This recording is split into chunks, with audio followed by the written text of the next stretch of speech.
are a couple reasons for it, and I'll get back to that. First, let's just do this properly. Well, ladies and gentlemen, boys and girls, children of all ages, presenting to you this week, live from his bedroom in Calgary, Alberta, Canada, is Joshua Pentelarusco. He writes stuff and podcasts too. Alright, so now that I've gotten my silliness out of the way, or as much silliness as I'm going to show this time anyway, I want to talk about what kind of happened in the last few months. I've been kind of, I've hinted at it here and there to some people, and I just, I know what this is, and I'm going to talk about what I feel this is on a later episode. My dad is going to be a guest on the podcast, and when I was starting to come down with this, I talked to him because he'd been through what I'm going through right now. A little different, but essentially some of the same things. So, I've never been in a real panic about what this is, like a lot of people, but I can't, looking at it from their perspective, I can't blame them. Around the middle of December, I found it extremely difficult to walk. My skin was becoming tinged with red all over my body. It started with my knees, it spread to me, then it went up and down my leg, and then suddenly my arms, my wrist, started to be impacted by this, and then my elbows, and then I saw something coming from my stomach. And no, it wasn't shingles. Shingles doesn't work like that. Shingles usually starts in the stomach and spreads out, and the pain is very, very different. No, it's not psoriasis. Just trust me. If this was psoriasis, I'd be a little bit less concerned than what I was. Not taking away how serious psoriasis is, but it would be easier to manage than this is. This is, I don't even know what to actually call it. And like I said, I will go into more detail about this, but the only thing to know is it was a struggle to walk, and I work at a physical job, and I literally worked through this. Maybe if I hadn't worked through this, maybe I'd be recovering quicker than I am. But I found this got to a point in January where I just could not sleep. The body just said, you know what, you've got to make some changes. And it dawned on me then and there that, I'm mortal. I'm well aware of the fact that I'm going to die someday. I came to terms with my mortality about 6 or 7 years ago, when I nearly did die, or if it was at the point where I could have starved to death. But it's accepting the fact that you are not superhuman anymore. That was a bit of a blow. It didn't really hit me until like last week that I'm not going to be bouncing away from everything like I used to anymore. I still do more than most, even people like my age and younger. But yeah, there are things that are going to afflict me. There are things that are going to knock me on my butt, and that's just the way it's going to be. It's a perfectly normal part of life-ish. But like I said, we all get knocked around by something or someone, or whatever the case may be. I'm not here to really judge one way or the other who's who, what's what. But it's just coming to terms with the fact that I'm always going to be struggling, and I'm mortal. I'm not this superhuman being I like to believe I am, and I can't pretend that I am. And again, it's sobering. It's a very sobering thing. It tells you like you're farther away from your youth than you were, a few weeks ago. And like I said, it sneaks up on you. It really does. Like I said, I can't really say I've been fortunate. I've had no serious injuries. No serious sicknesses. Outside of this is probably the most serious sickness I've ever had. And even now, like, I'm walking normally. I'm mobile. I have my energy's coming back, which is really, really good. So I'm coming through this. The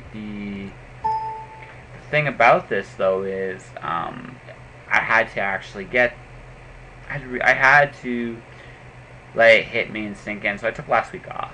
Just kind of just like, I need to just do whatever else. Just play games, that kind of deal. Just to kind of get this out of my head that I'm always going to be this way. And like I said, a lot of positives will come from this. I take better care of myself. I'm not where I want to be just yet, but my diet has very much changed. It's a lot simpler. I don't eat out as much. I still do a little more than I'd like, but that's slowly changing. I've cut out a lot of sugar, a lot of grains. Actually, pretty much all the grains. I'm using potato, I'm using yucca, I'm using other things in that role. I'm eating more paleo than I think then that would be the closest thing I could say, and I've noticed like I've dropped like a lot of fat. I used to have a bit more of a belly than I do now, and if I keep doing what I'm doing, as I'm entering phase 2 of this, keep doing what I'm doing, I'm going to I'm going to be showing some serious muscle probably in a couple months, which is kind of strange because I'm not really working out, but my muscle definition is actually gone up a little bit, which is, like I said, so the taking care of myself part of this is working out better than I kind of expected this soon. So yeah, like I said, I'm going through some changes. It's why I've been very, very quiet about some things. I haven't been as gung-ho this year. My goal is to get 2 books done this year. I want 2 more books. One of them a novel. I want to finish the Watcher story as well. So Mirror World Publishing, if you are listening to this right this minute, I am going to be sometime this summer submitting to you Watcher 3. I know where the story goes. I have an idea where the story ends. And I'm getting a lot of cool ideas of what may happen. I'm probably going to terrorize Florence quite a bit when I get to the end. It's going to be a very different book, and it's going to be a fitting end to the series, I think. Or at least the end for now. I'm not going to be one of those guys that will say never, but I want to tell my story and keep doing other things. I'm having a lot more fun with Steampunk Santa Claus. I'm doing some serious revisions in this one spot right now. I want to get into the story. I had another thought, and I'm like, oh, well, why not just do it here? Make it a bigger, stranger, wilder zone. Pardon me. No, but it's having fun reimagining. Reimagining America is kind of been a fun thing, and I'm gonna seriously enjoy the ride for the next few weeks as I try to go into the headline. My first appearance is next week, actually. I'm not going to be doing anything as a writer. I'm going to be doing things as a podcaster. Indigo Hill in Signal Hill in Calgary, Alberta, Canada, is doing a murder mystery theme. There's 9 authors going to be there, and I'm hoping to have quite a few of them show up for the podcast. It's going to be a lot of fun, and I can't wait. My second appearance is literally the week after. I am one of the guests of the Taste of Authors. I am going to be doing a reading from Storm Dancer, and maybe, just maybe, a reading from Steampunk Santa Claus. And it's going to be great. So I'm looking forward to this. I'm actually civilizing myself, which is kind of a freaky thing, because I'm not usually the guy that civilizes myself in any term, one way or the other. But yeah, it's been a really cool thing. So I'm excited. I can't wait. It's gonna rock and kick all kinds of ass. It really is. And now this week's my guest is Chadwick Ginther. I met Chad. I'm hoping he doesn't mind me calling him Chad here. I met Chad on Twitter, and literally the same day at When Words Collide. I met him on. I forget exactly how it came about. But we found each other on Facebook, and we friended each other. It's like. And then he's like, hey, you're here. Yeah, so we went and we met, and he's a cool dude. And he's an amazing novelist. This is a guy that really goes out of his way to be dedicated to his craft. And he's somebody I think any writer could learn in terms of work ethic, how to actually apply your craft day in and out. We talk about that. We talk about a few other things he does for fun. Chad's a really cool dude, and I'm really happy he's not here and stoked he's on the podcast. I really, really am. And, yeah, so now it's time to do the shameless plugging for my merch. So I'm going to do that quick little plug for our sponsors, and then on to the interview.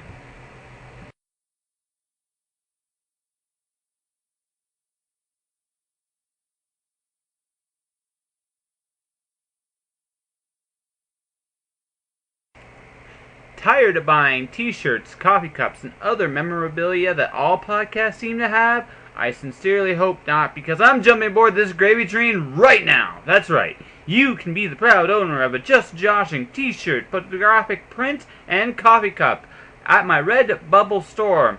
Redbubble has one-click ordering and will ship anywhere in North America. Check out http://worldwideweb.redbubble.com/people/J Pentellaresco for more details. Hey, how's it going? I'm alive, and it's working. Holy shit. Technical difficulties are over. It was weird. I actually saw you on my phone, and I could not Uh-huh. talk to you. Weird. Yeah. You good? I'm good. All right. So I'm talking with Chadwick Ginther.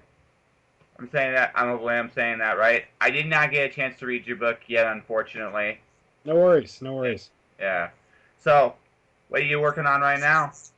I'm working on first book in a potentially new series, so see how that goes. That's cool. Yeah. Uh, that's actually not too bad. Sorry, I'm a little brain dead because I didn't wake up not too long ago. So if I sound a little bit more inept than I usually do, then I apologize in advance. So, but no, man, it's just like I said, you definitely were one of my favorite conversations when I was in Winnipeg when doing the interviews, and I'm sorry once again for having to do this again, but it's just I need a microphone. So, but No problem. Hopefully I'll be as fun today. oh yeah, hopefully. So let's see. So like I said, I just mentioned online.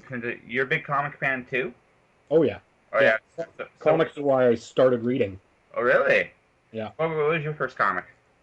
First comic, there's like hazy memories of Batman and Superman. The first one I remember reading myself was a Star Wars comic. Nice. Uh, Pretty sure the first one I bought for myself was ROM Space Knight. That is awesome, actually. Yeah. I think they're actually relaunching this year. I heard a rumor. A rumor. You gonna get that? I'm torn because I liked all of the Marvel mythology stuff that I don't think they can use. Like it sounds like the Space Knights and Galador and all of that business are still part of Marvel. And I liked the Dire Wraiths and all that. I don't know. I'd have to take a look at it and see, how much of it is the ROM I remember outside of just the hero himself. But whether I keep collecting it, I don't know, but I'll definitely take a look. Yeah, IDW actually does a really good job with when they do relaunches and stuff. Oh Um, yeah, yeah, they're like their toy properties have been, far and away better than anybody could hope for or expect, I think. well, I love the Ninja Turtles one. Like their Ninja Turtle Mhm. comic is fantastic. It's like a little bit of the TV show, but it's got that old school Teenage Mutant Ninja Turtle actual feel to it. Maybe Yeah. it's Eastman's actually doing it, but it's actually a lot of fun. So it just seems like something that might be up your alley. I know we both read Ragnarok when it does come Oh, out. so good. So I good. know. I talked to him actually. Oh, cool. About 2 months ago because I always do like a comic book, like what my personal favorites of the month. As far as I'm concerned, him and George Perez have a pass. They can come out whenever they want. It doesn't matter. I don't care. Are you late? I really that's nice. Good issue. Yeah, well, I don't think I would expect George Perez to be on time anyway. I can't even imagine like the amount of stuff he crams into a panel is just unreal. Oh, Uh, the fact that he can work on any kind of a schedule boggles my mind. actually, the funny thing is, he never feels it's enough. I met him once when I was in Phoenix, Arizona, and he's drawing. He was drawing for Hero Initiative Zatanna. He actually went to me. Should I give Zatanna a top hat? His Joker's amazing. Like his own version of the Joker is a little zanier than what you traditionally see in the comic, but it really, really really works. It's really fun stuff. So, yeah, no, he cramps so much, and I don't think he can help himself. I think that's the one thing about him. He just can't do it, you know. But Yeah, he's got like the entire DC universe in his brain, and he's able to get them all in one panel somehow. or Marvel. Have you seen his Yeah. Avengers stuff? Anyway. Yeah, the stuff was it Kurt Busiek? Yes, Yeah, that was a good run. that That was was, fantastic. It was like, wow. Um, I missed that run actually. I like that. It was the last I feel really old school Marvel run. But anyway, not that Marvel's doing bad books right now. It's just it's a different flavor than what it was back then. So true. Yeah. that's cool. So let's see. So what's your favorite book right now? Favorite Yeah. uh, probably Saga. I mean, it's hard to argue with Saga. It's I've been getting that one monthly for so long. Unfortunately, Brubaker and Phillips are done with the fade out, so I'll have to wait until their next book comes out because they're usually my favorite of whatever is happening in the moment. Have you checked out Uh, Rachel Rising? which one? Sorry. Rachel Rising. No, you were recommending that to me, and I haven't had a chance to read it yet. Yeah, that is again the only thing about that one is the covers aren't the best, and his strength is his interiors, Mhm. right? Like I said, you just look at the cover, you look at the inside of the book, it's like whoa. Might be the best book that comes out monthly. It's tough because I'm a big Saga fan too, so you can go Mhm. back and forth on which one you like more. But it's actually you know, it's that one's my personal favorite every month. I picked it up because it's like I always wanted to do a Terry Moore book because I heard he's really good and he really is actually. So Yeah, and I've read some of his previous work, but I haven't checked out Rachel Rising yet. yeah, so that's Um, no, that's cool. Let's all right. So why? Well, how did you actually get into writing? I've always liked stories, so it started there. When I was a little kid, I had a great great uncle that lived with my family, and he would make up Lone Ranger and Tarzan adventure stories for me when he was babysitting me. And eventually, he said, "Why don't you tell me a story?" And so then I had to come up with something for him, and went from that into reading comics, from comics into reading fantasy, and into playing role playing games. So D&D is probably when I started consistently telling my own stories. Oh, that's cool. Uh, yeah, I was definitely, it was that first bit of putting myself in the head of another character and then going from that and wanting to build my own worlds and tell my own stories. Um, the actual writing for publication came a lot later. Like I would write ideas for stories and not finish them, or I would start a short story and not see it through, or rarer I would write something, but I didn't send it anywhere. I didn't do anything with it. But I started working in a bookstore about 15 years ago, Okay. and that was the thing that really kicked me off into wanting to get published because I saw the local authors launching books, had conversations with them in the store. It made it seem like a possibility, made it seem like a real thing that could be achieved. And then I just started, working on the craft, writing as much as I could, sending stuff out, getting feedback, doing workshops, um, like looking at authors whose success I wanted to emulate and reading their books and trying to figure out how they did what they did. So that's how I ended up where I am. That's well, it's cool. Like I said, it looks like you're doing really well. Like I said, your book is really right afterwards. I'm reading Way of Kings by Brandon Sanderson right now. So I'm going from That'll take a while. that is well, it's overdue. Like I really liked his I got introduced to Brandon Sanderson when I was reading the Wheel of Time when he finished the Wheel of Time Okay, yeah. stuff, and I read his Mistborn, and I was really impressed with that. It's like that was actually really good. And then so I'm like, okay, at some point I'm gonna have to read Way of Kings. So I got both that and the I have to finish that. So I've been doing that, and I've been doing my podcast stuff, I have merchandise now. It's a frightening thing that I have merchandise. Right? I was like, how? But meh, why not? So, but I think going back to your writing thing, I think the hardest thing a lot of writers have to figure out is actually how to finish stories, right? Especially when you're getting started. It's great to have an idea, but I think the hardest thing outside of getting noticed by other people when you actually have books out there is just taking a story from start to finish, because there's a lot of work that goes into it. Oh, absolutely. Like the ideas are the easy part. Like, Yeah. I've already got a file of ideas that would last me until the end of my writing life for sure. It's just finding the time for them all. Hmm. Um, and it's easy to get distracted by that next shiny idea when you're in the middle of a book and, like you've written 50,000 words and you've got another 50,000 left to go. And you're like, oh God, is this ever going to be done? And and then it seems like that's when the shiny ideas start popping up the most. And you're like, oh, I really want to write that now. Um, but yeah, just seeing it through to completion, that's the thing. Cause you can't fix a book until it's done. Well, no, I know. Until you have a draft, you don't know what needs to be done with it. So, Well, I'm like I said, my books are smaller. Like you notice with watching something, because they're both happy accidents, because I never planned on writing them, but I did. Kind of happened. But so I'm trying a novel. I'm getting more into the novels this year. I'm working on two of them.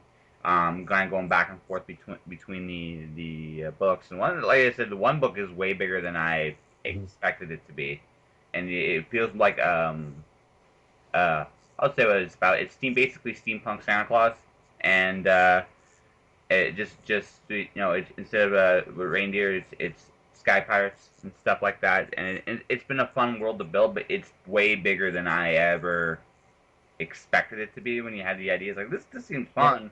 You're like, so what does the city of Portland look like in a steampunk thing? And based on actually one of our first conversation, like you told me when we were there, I didn't realize how much of a Viking ancestry like Winnipeg had. So I'm actually part of this road trip is I'm going to go there and actually have a more predominant Viking culture somewhere in Cool. there. Yeah. So you inspired that. So I'm stealing it. Oh, I'm that's stealing awesome. it shamelessly from you. But no, again, it's a process. It's bigger than I expected, and I'm kind of just I'm relearning how to basically tell a longer story again, and it's been a fun challenge. So is Yeah. every book? It's funny. Like the first book in my trilogy was under 100,000 words, so kind of average for an urban fantasy. But the first draft of the final book in the trilogy, like there was just so much I wanted to cram in there, and like I had to cut over 20,000 words to get it down to publication length. And now I'm dealing with the same thing with the work in progress I have right now. Like I finished getting all the stuff that I wanted into the book, and now I realize I have too much stuff in this book. So I'm trying to prune it down to a tighter length, and it's weird. Like I want to try to write something that's under 90,000 words, but I've never written at that length before. So it's always I've never had a bigger. book come in under 90,000. Like maybe in a first draft, but by the time I'm ready to send it out, they're always closer to 100. So um, That yeah, might just sound like your comfort. That might just sound like your comfort zone. If that I makes think sense. so. I mean, and some of that is probably because I've been reading a lot of urban fantasy, and a lot of them are at that length. I mean, there's definitely authors that go longer, like Jim Butcher's more recent books, as the series has gone on longer. The length of each book has gotten a little bit longer, and I think there's a BC author, Christy Cherish, who's really good, and I think her debut was close to 120. Like it was long for an urban fantasy, but it didn't feel long.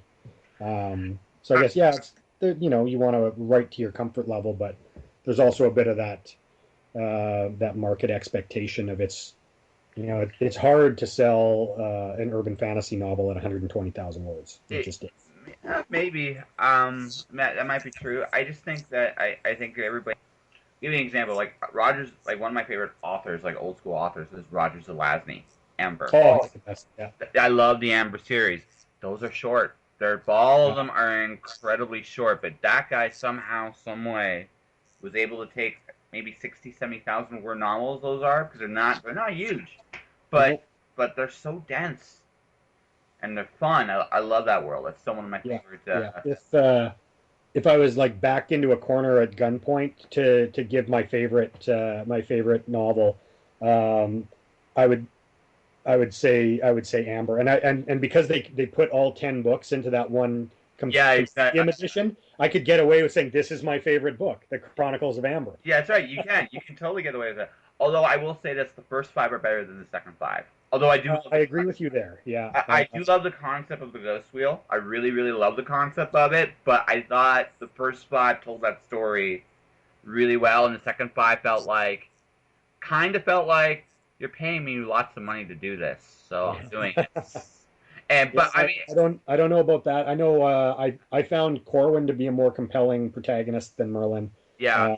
but I still enjoyed a Oh, they, lot of concepts in the second series. no. I'm not saying the second series is terrible because I mean, it's better than anything I've written. I'm not gonna poo-poo. But I feel like the first five were that world at its purest form Hmm. because it still felt like you were discovering things about the world. And while there were still some really cool ideas in the second one, it kind of in some ways it felt almost like a retread in some ways. And again, I'm certainly not criticizing him for it. I mean, they're still really really good. And it's just like I said, that first five feels. I really like Nine Princes and Amber, and I love the Guns of Oberon. Like the first two in particular are really Oh yeah, really, absolutely. really good. And I'm like, wow.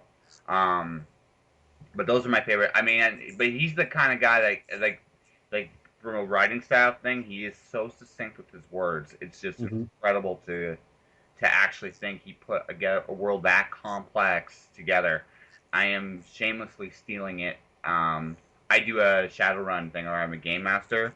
I am Okay. shamelessly stealing some of the ideas from Amber for it. I actually decided to put the Fae, concept of the Fae, into Mhm. Shadowrun, and I'm like, what can I use for this? And I'm like, this would be fantastic, and it actually really works. Yeah, but If you ever have a chance to pick up the diceless Amber role playing game, it's definitely really worth. wow, it It's exists. it exists. Yeah, it was authorized by Zelazny. The guy who did some Eric Wujik, he did some design work for Palladium back in the day.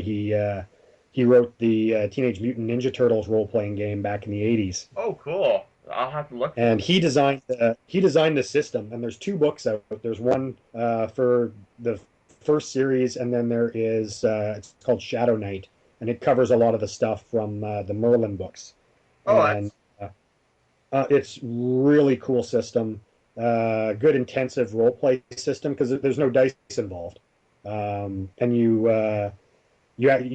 every character starts with a certain number of points to build their hero or villain or whoever you want to play, and then you bid against other players to see who's best in each attribute. So the person who wants to spend the most points on their strength or on their warfare can suddenly become the best fighter or strongest character of their generation. So yeah. it's pretty neat. So, You're playing like scions of Benedict and Corwin and Blaze and all those characters from the first books. that's actually fantastic. I will have to look for that. Yeah. So you still role play at this point? Yeah, not as often as I'd like. I'm in a Tuesday night game that I don't see enough of because of various deadlines and stuff. But No. yeah, every chance I get. So do you prefer playing or GMing at this point? At this point, I prefer GMing because I like to control the story. The downside of that is I don't always have the time to do the prep work necessary, so Yep. I don't run as often as I would like. No, I understand that. No, it's cool. So I guess the last thing is it still D&D, or are you playing any of the other systems like Exalted or Shadowrun or anything like that? I'm in I'm in like three different D&D campaigns right now. The red box and the blue box. Um, As for other stuff, we play a lot of Numenera, Okay. which was designed by Monty Cook. He's the guy who did third edition D&D. Hmm. Um, what else am I run Marvel Superheroes, the old TSR Oh wow. system. I actually use that. I use that rule system, and I kind of clad on different, different genres or whatever. Like I run a Pacific Rim influenced giant robots versus giant monsters game with those rules.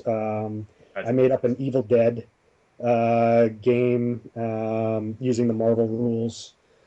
As for newer games, I've tried a little bit of Iron Kingdoms, but haven't played as much as I'd like. Um, been meaning to run a Star Wars game with system indeterminate since Force Awakened came out. that was Uh, fun. yeah. So like, there's lots of games I want to play. I tend to lean more towards older games than newer games because it requires less for me to get the rules back in my head No, because I'd played them before. Whereas to sit down with like a brand new system and feel confident in running it, I haven't made the time. I want to run the Fate system. I've done that a little bit.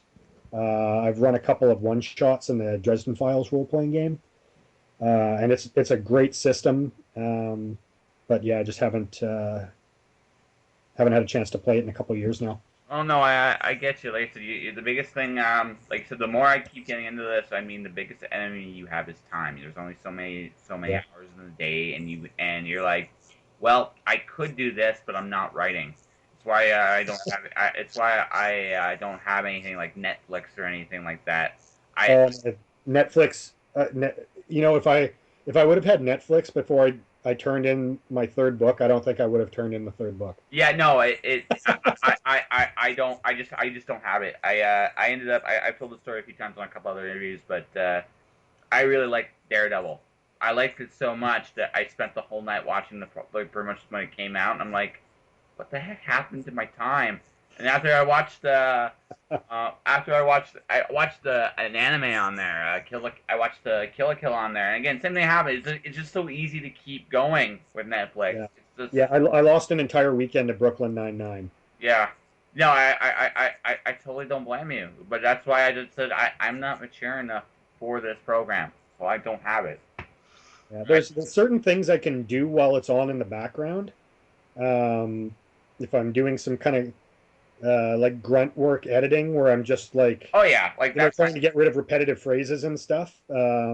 No, I'll have Netflix on in the background while I'm doing that. well, But yeah, because it's almost mindless. Like that's kind of thing. But when you're actually working on building it, like you're trying to tell a chapter, you're trying to get through a scene, you cannot have Brooklyn Nine-Nine or Daredevil or Game of Thrones on there. It's like, oh my god, what just happened? And then you're just like, and then you come back to the screen.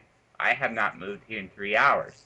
yeah, well, I do my writing now in the mornings before work. I take the bus down like a hour and a half early, and I write on my tablet without internet access, Yeah. and that's been because I've got to go there anyway, and it You seems might as like well. I'm so gonna.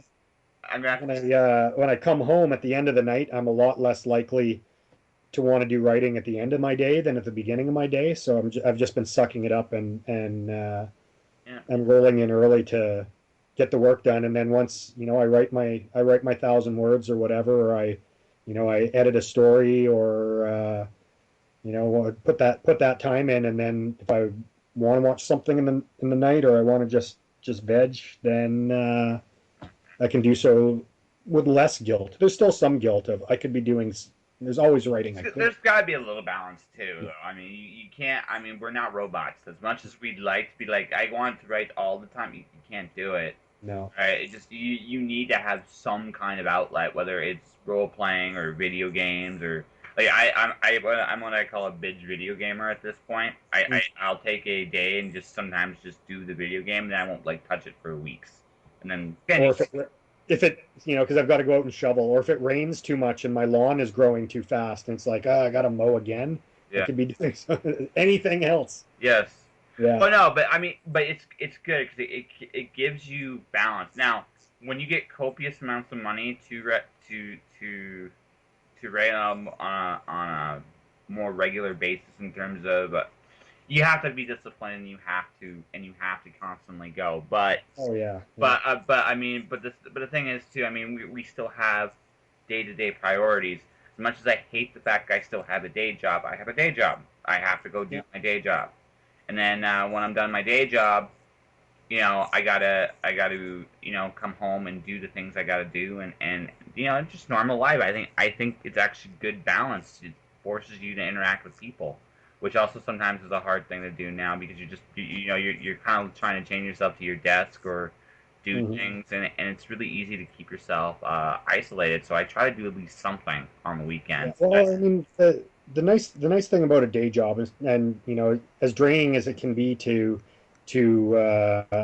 interact with people all day throughout the week, like if you're an introvert, um, you meet people, and you meet people that you might not have otherwise, and you hear stories, and you see interactions, and you can use all of that in your writing, and it can be fuel, Oh, right? And absolutely. it keeps things real, and it keeps you going. Um, I I had a brief stint of writing full time. I had like 3 months where I wasn't working a day job and was just trying to write, and I got a lot of movies watched.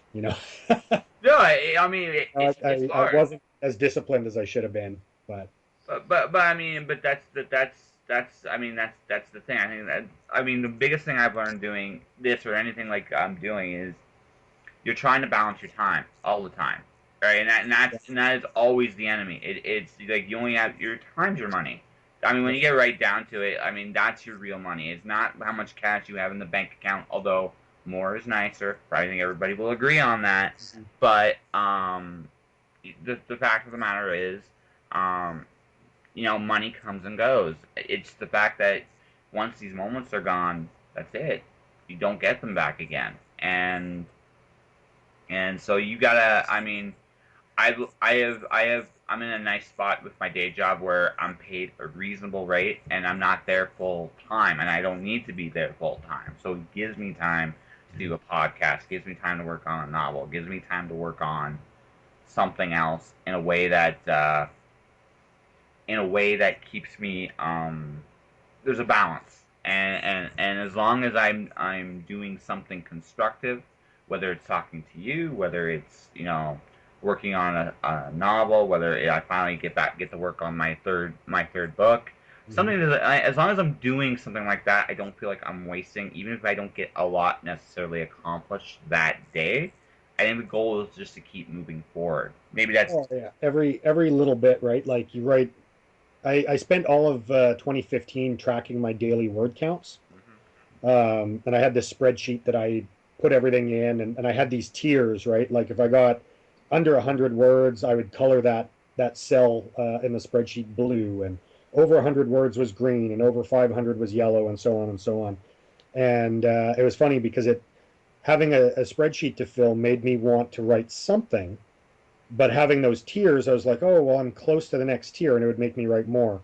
Or if I realized that it was the end of the night, the end of the day, and I hadn't actually done any writing, I would still try to write the next sentence in yeah, whatever I was working on. And yeah. so I'd made a little bit of progress. It was something. I was thinking about it. I was at least that little bit, right? And like it doesn't take that much. What is it? I think I heard it from Cory Doctorow, um, and he said 300 words. I think it was 300 words a day over the span of the year is a 100,000 word novel, Yes. right? So, just keep inching forward. And I tend to work on multiple projects at the same time to keep me Yeah. away. It's weird that having multiple things on the go keeps me focused. But if I ever am kind of, getting out of the headspace of one, I'll leap out of the novel and I'll work on one of my short stories. Well, And no. then, I, I end up with a lot of things coming together at the same time. Like I'll go a long stretch with nothing finished, and then all of a sudden it's like, oh, I just Okay, it just I just disappeared to the last little bit there. Just guy decided to do its magical freeze thing. Could you repeat the last thing he said about you? I got you up till you talk about inches and how you had everything kind of coming together at once. yeah, well, it's it'll seem, because I work on multiple things. Sometimes it'll seem like months will go by where I don't finish anything, and then And suddenly, they all come together at the same time, and it's like all of a sudden you've got 5 short stories drafted, yeah, or you've got your novel finished, and you've got this comic script done, and you've got a pitch out to another publisher, and all of that stuff. yeah. All of a sudden, if you just keep working on it, you can build a body. For me, it's been working to get a body of work out there faster than just Well, yeah, because working on one thing to the exclusive, you know, well, exclusive of all other stuff. I find that's healthy too for a different reason. I find you never get writer's block that way. Like Mhm. there's just times you just like I'm not feeling this. Just for whatever reason, this I'm not feeling. But I might be feeling this or this or this. Yeah, So yeah. you're always going forward that way, and there's no magical block. There's no trying to force yourself into writing. Again, going back to comfort zone to some degree, right? Mhm. You're not forcing yourself to you're not forcing yourself to do anything you're not really wanting to do, and on the same token, you're not wasting time, Yeah. right? You're just constantly going, and you're working on the other major key. Like I said, is quantity. Like I noticed for myself, when I went to Winnipeg, it was the first time I had both books, right? Mhm. And when I went to Winnipeg, I did really well there actually, which was a pleasant surprise. I'm hoping to come back next year with something else to go with what I did the first time. Um, Quantities is almost as important as quality because the more books you have, the more seriously you seem to be taken. If that makes Yeah. sense. Well, and especially if you have things that aren't necessarily tied together. Yeah. That's why I don't sell a ton of them, but I still bring copies of the anthologies Yeah. that I have short stories in, because if someone is not interested in Norse themed fantasy, uh, they might be interested in one of those short stories. Which, by the way, Yes. they're wrong, but that's okay. No, no, but I mean, I no, no, I, um, I get what you're saying though, because you're not going to appeal to everybody that walks through the door with just what you're mainly doing, but if you have something else, like what I'm hoping to have next time I come out there is I've been my artist has been working on this for a long time. I did this story about the fact I did all this joke when I draw. My stick figures are so hideous that they would revolt. So that's the story. They actually revolt. Everything about that world is in like the story's written. The book is finally nearly coming together. Um, so hopefully by the time I come back to Winnipeg, I'll have the first part of the stick figure revolution because nice. it's absurd. It's about these stick figures revolting against their creator because they were the one thing that was not developed into this beautiful world. They're just almost like mass produced, and they're like, well, we deserve better than this. So it's almost like class warfare. I've never used the word pretty so much in my life. Which goes to show you that the older I get, the more that's my maturity level. It seems when I write, but that's neither here nor there, right? But no, I just like, but it's different than the Watcher. It's different than Storm Dancer. It's different than Watcher 3. It's just a different. It's a different thing you introduce yourself into, and you grab more people that way, right? Well, I know I had somebody stopped at my table because I had copies of On Spec magazine on there with my stories in it, and they didn't know who I was, but they recognized On Spec. Yeah, And so then you have a chance to strike up a conversation, or if one of those anthologies has a really striking cover, like the fungi anthology that was edited by Sylvia Marino Garcia and Oren Gray. It's a great book yeah, for one thing, but it's got a beautiful cover. yeah. The cover is the reason I even wrote a story for it. I was like, oh, I don't want to write about mushrooms. I don't even eat mushrooms. And Yes. then I saw the cover of that book. I'm like, I need to be in this book. That's like I'm in. Uh, and uh, and so I've had so many people stop because they see that cover and it's just gorgeous. And then again, they stop. And you have a chance to have a conversation with them. Yeah, no, and it's always a neat little thing. Hmm. So, so your current book is what's your last book that came out? Last book that came out is Too Far Gone. It's the final book in the Thunder Road Trilogy. Yes.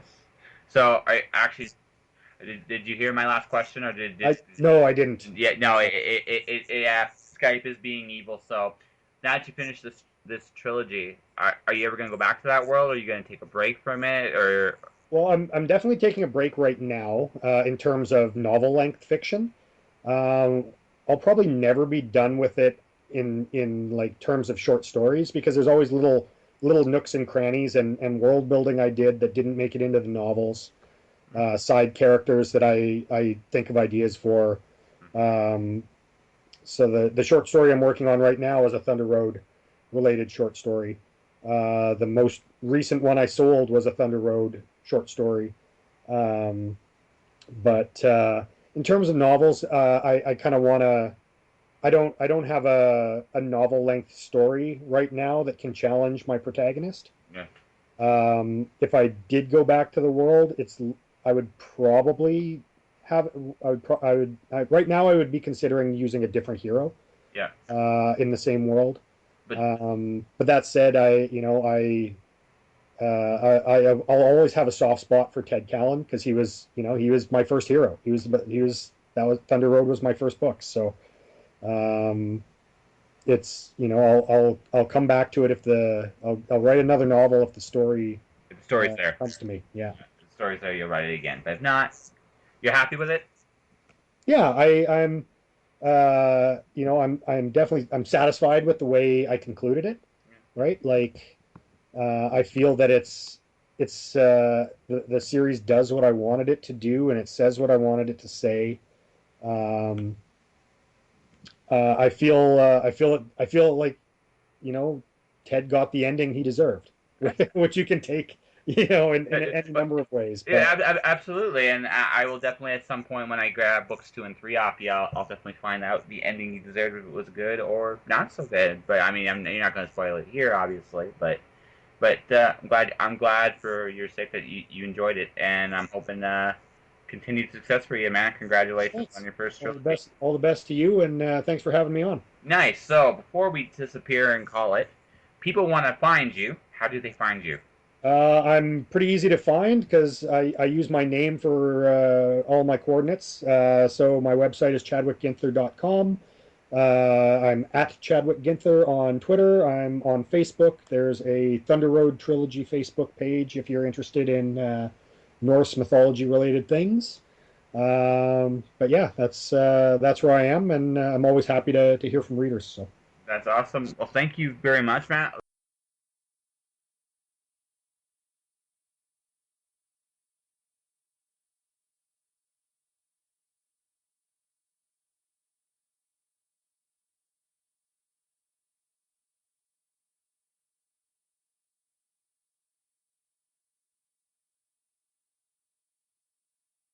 And that was Chadwick Ginther, ladies and gentlemen, and he truly was a pleasure to chat with. I would love to do a gaming session with him at some point down the road. So Chadwick, if you're listening to this, yeah, D&D, Shadowrun, anything old school you'd like to do, let's do it sometime.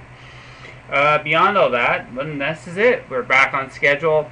Next week is going to be interesting. I'm actually a little scared next week. It's not every day you get a New York Times best-selling author on your podcast. So I've hinted at it a few other previous episodes. Robert Sawyer is going to be next week's guest, and it was a heck of a conversation, and I hope you guys will enjoy it when I get there. Beyond that, if you guys want to support the site, support the podcast, I should say, or me. You can get my books. Watcher and Stormdancer is currently on Amazon. You can buy them there. Mirror World Publishing is my publisher. You can buy the books there as well. I did a merch commercial. You can buy something there at Redbubble if you really, really want to. It's all good for me. Beyond that, yeah, come see me when I go on my appearances. March 5th, March 10th. I will be out there and about. So if I see you guys, I see you. If not, it's all good. Beyond all that, I wish you all well. Keep following your dreams. It's okay. Make the most of your time because you are mortal and things can change. Snap of fingers. So, I wish you well. Stay inspired out there, and I'll see you